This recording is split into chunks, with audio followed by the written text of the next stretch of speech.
Canada and South Dakota, June 29, 2026.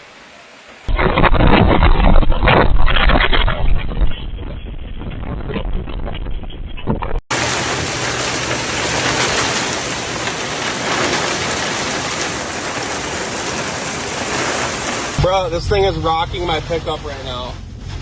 It's hitting me from the west.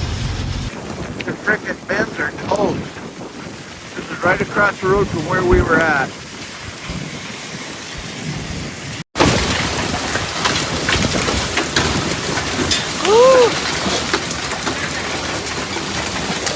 Strong storms ripped through portions of central and eastern South Dakota early Monday morning, leaving roofs torn off homes, vehicles tipped over, grain bins caved in, and wind turbine towers folded in half. The National Weather Service received reports of wind gusts as high as 131 miles per hour in and near the small town of Highmore, where electricity was knocked out and much of the worst damage occurred. The service also received reports of tornadoes near Pierpont and Andover. Tornado watch! There goes the tower. The backbone.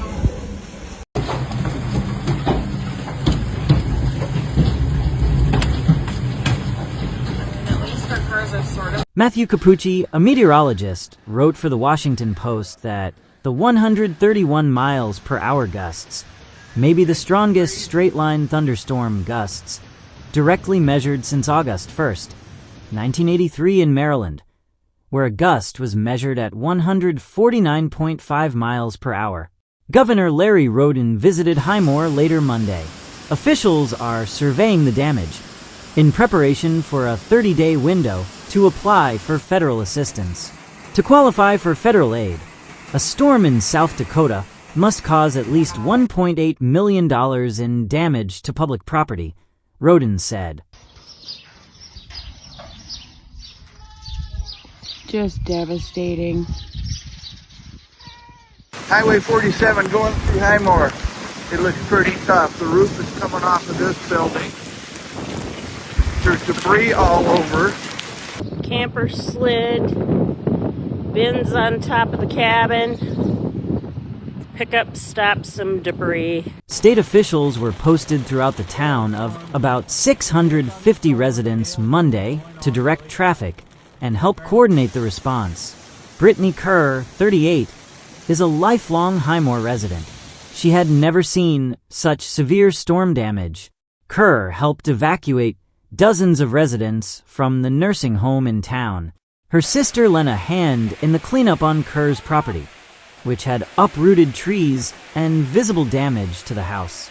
Throughout town, neighbors and emergency response teams helped residents remove broken tree limbs, downed trees, and other debris from yards and roadways. I am at a dead stop, people.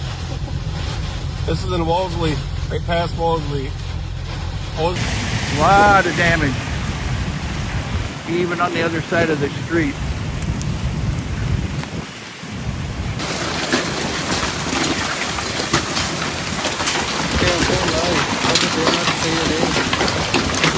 Meanwhile, in Canada, severe storms accompanied by hail have struck the Winnipeg, Manitoba, and Edmonton, Alberta areas, with local residents reporting minor damage and some power outages during the storms. Storm season is not letting up in Manitoba, as multiple weather advisories and warnings have been issued in Manitoba on Monday. Winnipeg, Selkirk, Brandon, and Portage-la Prairie are among the communities currently under an orange severe thunderstorm watch issued by Environment and Climate Change Canada.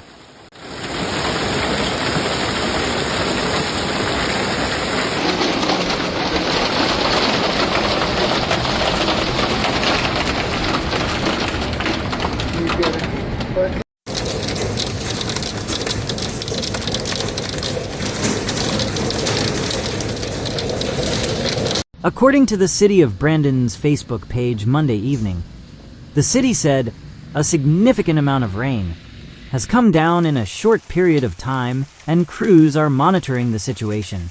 Residents are asked to use caution when traveling and avoid driving through areas with standing water or overland flooding. Even shallow water can be deeper than it appears and may conceal hazards. The post reads, "Large hail, heavy rain, and strong wind gusts are also hit many areas."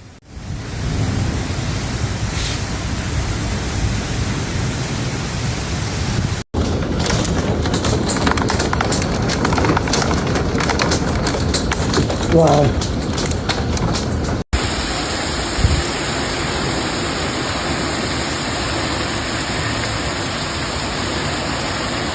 Finally, an orange rainfall warning was issued for western Manitoba and eastern Saskatchewan.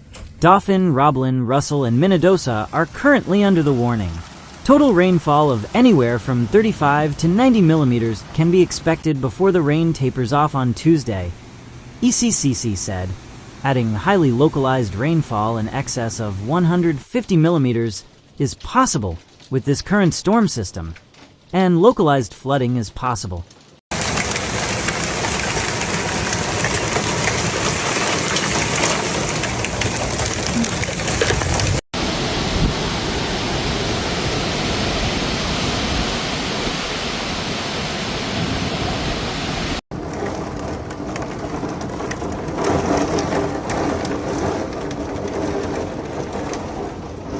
Environment and Climate Change Canada confirmed a tornado touched down southwest of Rospin, about 275 kilometers to the west of Winnipeg, around 8 p.m.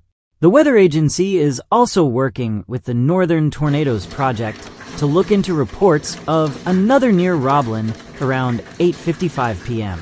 Jack was tracking supercells throughout the afternoon that struggled to turn into anything more until the evening, when one went very, very, very fast from nothing to a violent tornado in less than an hour or so. After John goes to his truck.